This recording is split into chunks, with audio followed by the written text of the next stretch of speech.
This is the LEGO Star Wars Summer 2022, set number 75323, the Justifier. It has 1,022 pieces, and in the United States will cost you $170. That does include a price increase. This set was originally going to cost $160, but LEGO increased a bunch of prices in the summer of 2022, and this was unfortunately one of the victims before it even released. And because of that price increase, this set comes in at about 17 cents per piece, which, usually I wouldn't bring up in a review because price per piece is largely irrelevant, but a lot of people have been commenting about how bad this set's price per piece is, and in this review, if I feel like it, I'm going to tell you that price per piece doesn't matter yet again, because this very likely, and clearly as we can tell from looking at it, is much larger than other sets with about the same piece count that cost significantly less, because price per piece is irrelevant. This is, of course, a Bad Batch set, and it's got the Bad Batch art to boot. Love the background with the clouds and the floating stations there. The back of the box shows the Justifier landed on the platform, as well as a ton of dust around it, and it highlights a few key features of the set. LEGO took all the fun out of building instruction covers this summer.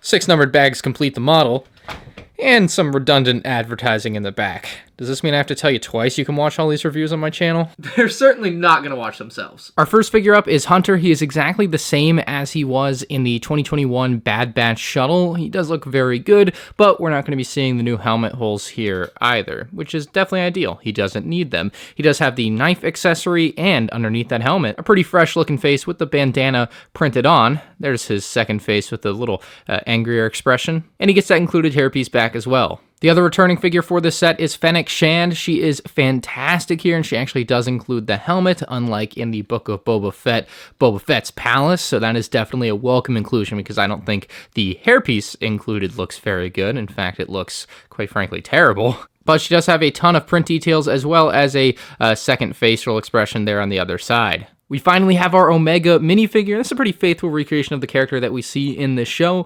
Surprisingly, she does get an arm print. That is a great amount of detail for a figure that I did not think really needed it, nor did I expect to have it. However, it's there, and that is certainly a good thing. She does use the short legs, not the mid legs, so these will not be posable at all. There's a quick look at the back print, and her second face underneath just has a nice smirk. She does also include a pair of handcuffs, so you can recreate scenes from the show. Cad Bane is back, baby. They have given him a new hat piece, which is not as large as the one they used in years past, as well as his ventilator piece, brand new piece, just a smaller piece, kind of like a backpack with the neck underside so that it can actually connect to the figure, and then the tubes that go up to his cheeks, and they connect pretty much perfectly there. It is a fantastic look. Again, it's not something I thought really needed an upgrade, but now that I see it in person, it looks great. He's got kind of a metallic gray to the rest of his head versus the blue that peers through on the front, and of course those meaty red eyes look fantastic. Just a very good looking figure overall. He's got a couple of blasters, and yeah, this is Cad Bane finally back, and this is going to be a really good set to pick him up in. And here's our little fella in the set, Toto 360. He is absolutely tiny. You can see him next to Omega, who's already small, and he's got the perfect amount of detail. He's so cute. They even got the back part of his head down pat. He's got the stud on the bottom, so you can, of course, connect the pieces. But yeah, Toto 360, an awesome minifig or figure or character to finally have in LEGO Star Wars. Oh, and while Toto certainly can't hold it, it does include the briefcase for him to drop. I guess Fenik Shand could hold it. The Cad Bane's Justifier is shockingly large. It's $170, and a lot of people have complained about the price per piece.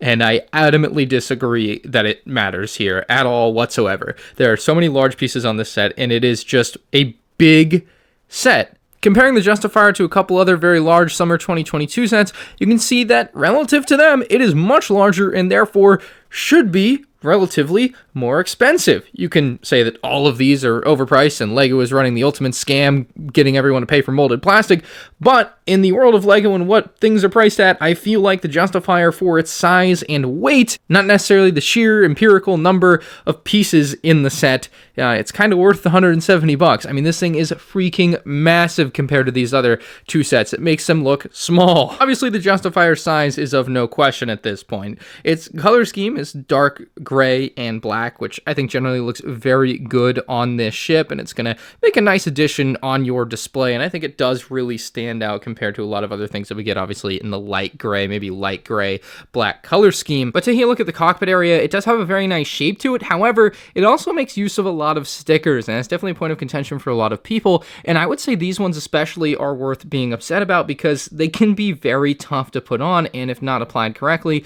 can look not the greatest as as you can tell. I did not do the greatest job with these. You can see some air bubbles here on this side, and yeah, elements like this should really be printed, especially on a $170 set. Like, yeah, it might still be worth the money, but like, it's so expensive. This is a premium quality product. They want to talk about their quality, and yet this is what you end up with for your front windshield, which is like a defining feature of a ship like this. On the side panel, though, you have this really nice large sticker, kind of stands out because it's got a slightly different color than the rest of the ship. Moving back, you can see some kind of ventilation in the wing here, and there is, of course, going to be spring-loaded shooters on either side of the set, as well as your normal kind of imaginative play blasters at the front there. Those look really cool too. Just behind that is the thrust from one of the engines, which looks great. It's going to be the exact same on the other side of the ship. And then looking to these really large panels moving their way back here, you can see some really good detail. They really opened it up and kind of showed you the inside of the ship there a little bit, I guess. And I think that looks fantastic with that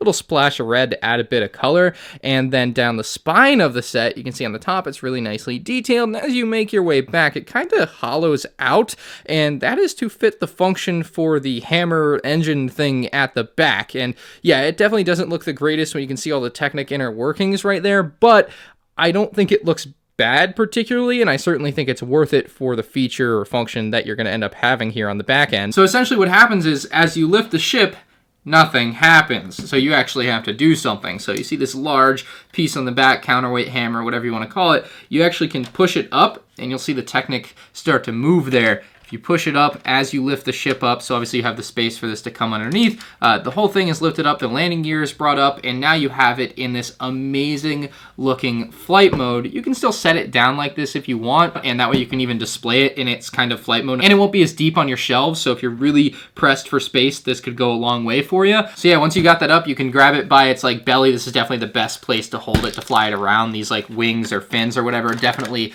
a bit weak. These ones on top will break on you. I'll show you in a second, though. They are meant to open, but grabbing it from the bottom side to fly it around is definitely ideal, and it is a very dynamic look for this ship to be able to have this really tall structure at its back. Or when you go into land, you can see the landing gear underneath at the front here, and the piece of landing gear on the back. It drops on down, and you land it like so. Top side of the ship, we have these large panels on top that I mentioned break off very easily. They break off.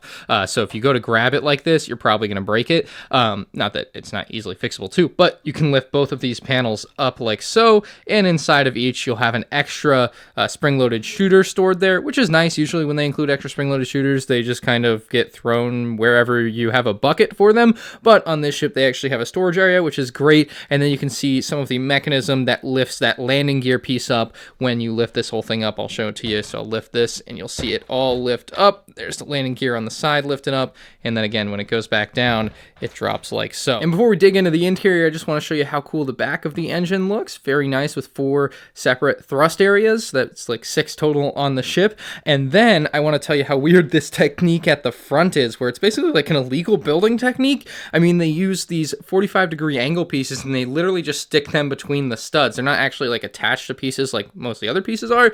They're just kind of stuck between.